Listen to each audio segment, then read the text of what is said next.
People in the UK are making more attempts to find jihadist material online than those in any other European country. That's according to research by a think tank.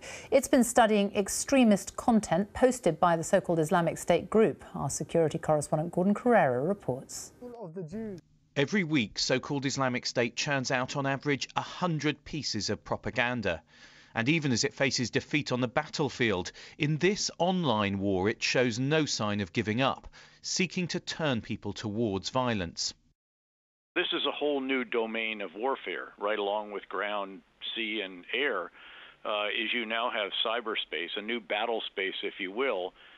I've talked with the leaders of a number of these different firms, and they are working this very hard. A new study by the think tank Policy Exchange says that the UK ranks 5th as the country where people most frequently click on such radical content, the highest in Europe. In the wake of recent terror attacks, the government has been trying to put pressure on big technology companies like Twitter, Facebook and YouTube to do more to take the material down.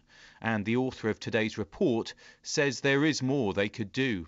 If you look at the struggle against, for example, child pornography, it does seem there that both the tech companies and the government have put in place a framework that is more robust and does seem to be more effective. And we were asking the question in our report, are there lessons that can be learned from that struggle? The companies say they have been making strides.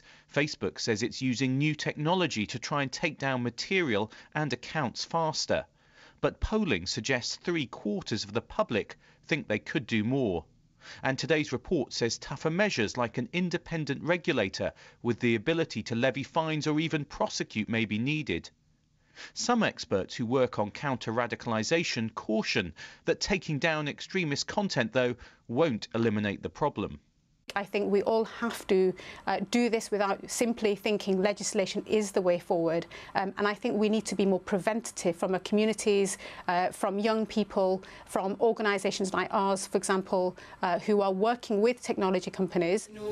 With so-called Islamic State continuing to use online material to try and recruit, radicalise and even train people in bomb making, today's report is another sign that pressure on technology companies to do more is growing.